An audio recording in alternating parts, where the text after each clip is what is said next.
Pues tiene la palabra el señor Ribó. Gràcies, senyora alcaldessa. Ens acabem de trobar, pocs dies després de les eleccions europees i malgrat haver assegurat el rei Ixent que no anava a produir-se, amb l'abdicació de Joan Carlos I i posterior coronació de Felip VI. Un fet que molts han qualificat com a fet històric i que sens dubte ho és. Però el que també ha estat és el control dels mitjans de comunicació i el que habitualment s'anomena lavado de coco respecte a aquest tema. Però anem a parlar en termes constitucionals. L'article 92.1 de la Constitució de 1978 diu que las decisiones políticas de especial trascendencia podrán ser sometidas a referéndum consultivo de todos los ciudadanos. Es evident que el que acaba de ocórrer en Espanya és d'especial transcendència. A ningú se li pot ocórrer el contrari. És una qüestió transcendental i en Europa s'ha resolt mitjançant una consulta a la ciutadania. Tres casos en països de la Unió Europea des del final de la Segona Guerra Mundial s'han resolt mitjançant una consulta popular: Grècia, Bèlgica i Itàlia. En Bèlgica el referèndum s'inclinà per la monarquia i en Grècia i Itàlia per la república. Eixe és el camí democràtic que proposem, un camí perfectament constitucional. Eixe és el camí de legitimació democràtica que té Felip VI. No hi ha un altre per al monarca. Se'ns ha dit que la monarquia és constitucional i ja ho votarem al votar afirmativament la Constitució de 1978. Hi ha dos fallos greus en aquesta argumentació.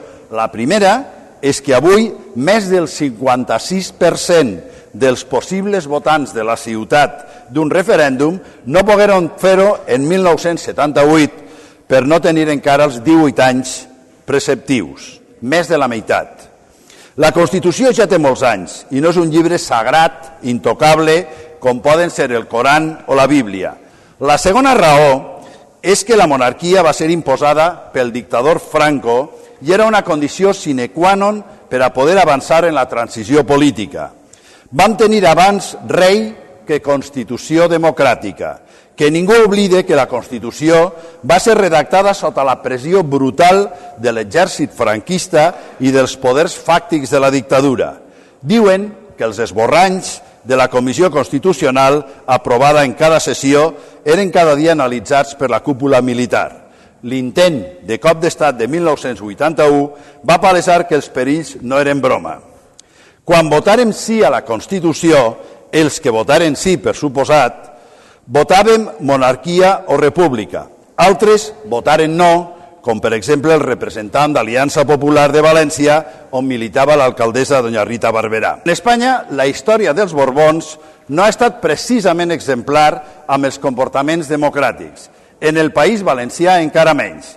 Cal recordar l'entrada de les tropes de Felip V a sang i foc a la ciutat de Xàtiva. Encara tenen cap avall el quadre d'aquest rei en Xàtiva per les barbaritats commeses.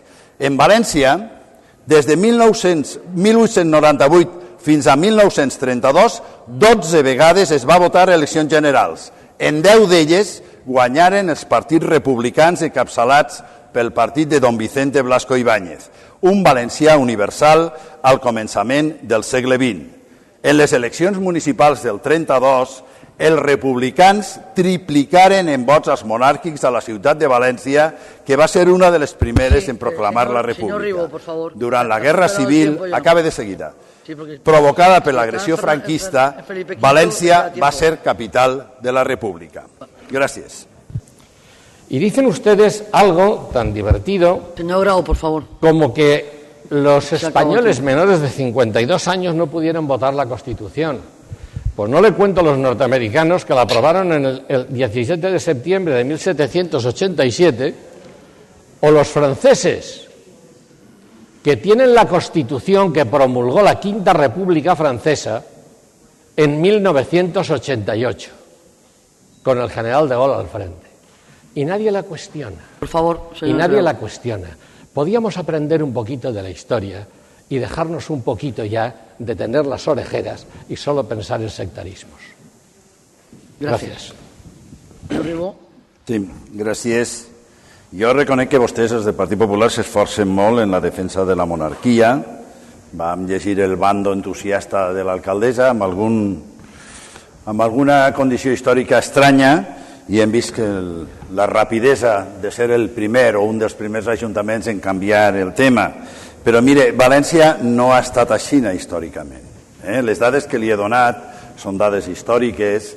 Jo no sé si van guanyar els republicans en tota Espanya o no, però aquí en València van triplicar en vots als monàrquics en 1932. Quan s'ha parlat d'aquest tema, València s'ha manifestat sempre majoritàriament republicana.